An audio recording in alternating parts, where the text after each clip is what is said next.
अस्सलाम वालेकुम गाइस, कैसे हैं आप सब। उम्मीद है आप सब ठीक होंगे, खैरियत से होंगे। खुदा आप सबको अपने हिफ्ज़-ओ-मान में रखे और आप सबके साथ हमें भी अपने हिफ्ज़-ओ-मान में रखे। जल्दी से स्टार्ट करते हैं। एज थंबनेल तो आपने देख ही लिया है कि रमज़ान की आमद है माशाल्लाह। और बस जिन दिनों में रोज़ा रखा हो, बहुत से लोग बहुत सारी चीज़ें पहले ही तैयार करना शुरू हो जाते हैं, लेकिन अगेन डिपेंड करता है फैमिली पे। अगर आपकी माशाल्लाह फैमिली बड़ी हो तो फिर यही होता है कि चीज़ें पहले से प्रिपेयर हों और जितना टाइम आपकी बचत हो सकती है ड्यूरिंग द रमज़ान टाइम, वही टाइम आप अपने नमाज, कुरान और इबादत में दे दें। लेकिन जैसे मैंने मेंशन किया है कि छोटी सी फैमिली हो तो फिर यही दिल करता है कि सब कुछ ताज़ा ही बनाएं। तो ये कुछ ऐसी चीज़ें थी जो आइडिया थे, सभी बना रहे हैं। तो वैसे नॉर्मल मैं चीज़ ओनियन वाली पास्टियाँ बनाती हूँ, चिकन वाली बनाती हूँ, तो इस दफ़ा मैंने कहा कबाब वाली भी बनाते हैं। तो उसके लिए वही हमने पास्टी शीट्स ली और उसमें आपने मेक श्योर करना है, अगर आस्ट्रेस ले रहे हैं, मॉरिसन से ले रहे हैं, कुछ ऐसे स्टोर से ले रहे हैं तो कुछ हलाल का भी फ़र्क पड़ जाता है। तो अगर आप अपने उसके इंग्रेडिएंट्स देख लिया करें प्लीज़। और जो कबाब थे आप घर भी बना सकते हैं, बने बनाए भी मिलते हैं। तो मैं कुछ दिनों पहले ही लेके आई थी, हमने कबाब कढ़ाई बनानी थी मैंने, तो उसके लिए तो वो कुछ बचे हुए थे और चिकन भी कुछ बचा हुआ था। तो मैं बची हुई चीज़ों को ज़ाया नहीं जाने देती। अब ये बनाने मैंने उसी दिन थे और कुछ मैंने रखे थे जो छोटे पॉकेट मैंने मिनी रोल्स बनाए थे वो एयर फ्राई के लिए, कि चलो जब काम पे हो तो बच्चे बाद में पीछे खुद कर सकते हैं।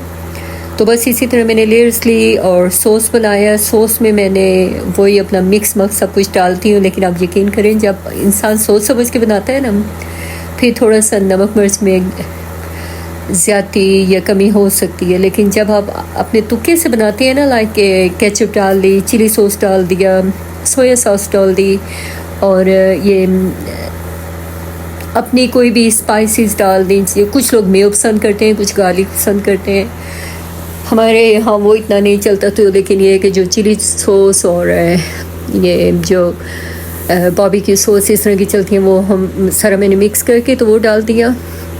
पास्टियाँ वही सबको बनानी आती हैं। कुछ लोग अंदर अंडा लगा लेते हैं, कुछ पानी के साथ बंद कर लेते हैं, कुछ दूध के साथ भी बंद कर लेते हैं।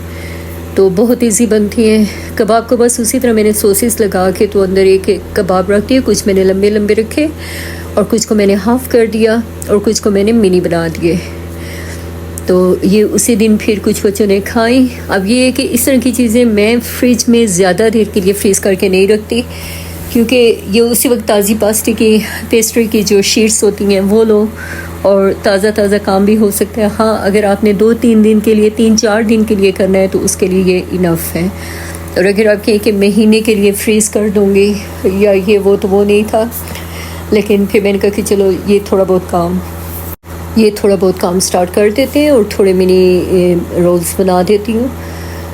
तो वो बस बनाए और फिर बाद में ये जो मेन काम होते हैं ना, धनिया, पालक और सब्जियाँ काट के रखना, इन चीज़ों का होता है। मुझे ज़्यादा इन चीज़ों की फ़िक्र होती है, क्योंकि अगर धनिया वगैरह नॉर्मली मैं ताज़ा भी रखती हूँ, लेकिन रमज़ान में ये होता है कि उस सारा काट के रख देती हूँ, धो के उन्हें पैकेट में डाल दिया। उसी ये होता है जब आपको ज़रूरत पड़ती है आप उसमें डाल देते हैं। और फिर अगर चटनी भी बनानी है तो चटनी वगैरह की भी क्यूब्स बना लिए, वो भी आगे इंशाल्लाह आपको दिखाऊंगी। बल्कि पिछले मेरे जो रमज़ान के व्लॉग हैं उनमें होगा भी। तो अगर आप नए हैं, आपने मेरे पिछले व्लॉग नहीं देखे तो प्लीज़ पिछले रमज़ान के व्लॉग भी देखिएगा, काफ़ी इंटरेस्टेड थे। तो बस फिर उस दिन उसके बाद फारिग हुए तो अब घर के लिए भी कुछ पकाना था। तो फ़िश पैकेट्स वाली थी, ये कोई फ़्रेश फ़िश नहीं थी। तो मैंने कहा जल्दी में यही पक सकता है। इधर बेबी के लिए थोड़ी निकाल के तो उसको थोड़ा दम में रखा मैंने बटर में, मैंने कहा बेबी खा लेगा। और इधर हमने प्याज को थोड़ा ब्राउन किया, टमाटर डाले, अदरक लहसुन मैं ताज़ी डालती हूँ फ़िश में, पाए में, इस तरह की चीज़ों में, तो वो मैंने डाले। अब कुछ लोग फ़िश को पहले तल लेते हैं या उसको, अमूमन तो ज़्यादा बंदों को मैंने देखा वो तल के रखते हैं। एक तो उसकी स्मेल नहीं रहती और दूसरा वो गल जाए या उससे ज़्यादा वो टूटे ना। लेकिन बिकॉज़ ये पैक्ड वाली फ़िश होती है, इसको क्या कि मतलब अगर आप ज़्यादा हिलाएंगे नहीं तो ये माशाल्लाह ठीक पकेगी।